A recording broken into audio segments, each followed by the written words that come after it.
in some way we can say that how to meet the people who are commuting over the cross border is to have good information services, and we have that. We have our own, which is Hello Northern, which services the whole Nordic,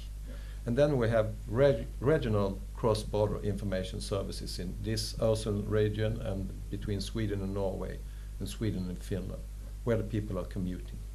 and then. That's for us. It's very important because they should feel safe when they are commuting, and it's also a way of for us to identify cross-border obstacles, so the politicians can work with where the rules doesn't fit. Absolutely, I think it's fair to say that if you take, for instance, this region, the Öresund region, there's a very close-knit cooperation between various government bodies, the tax authorities, for instance.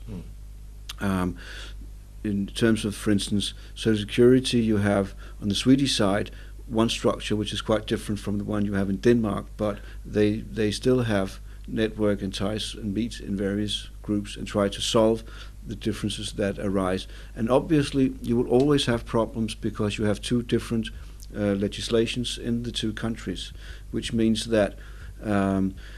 problems arise partly when you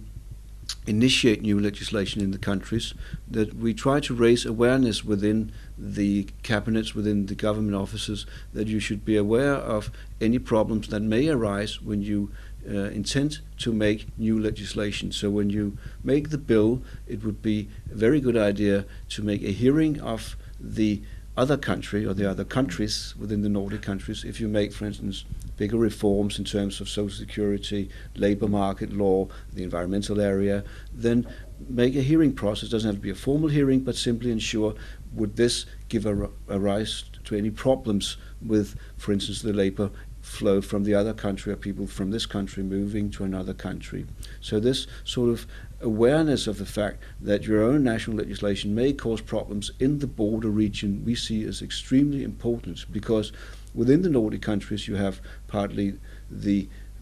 border region here, the Öresund region between Denmark and Sweden, and then you also have a very long border, by European standards anyway, of 1,200 kilometers, some 800 miles between Norway and Sweden. And in this region you also have a very large number of people commuting on a daily basis, people moving back and forth, and therefore it's also important to ensure that these problems that we call border hindrances or border barriers do not arise.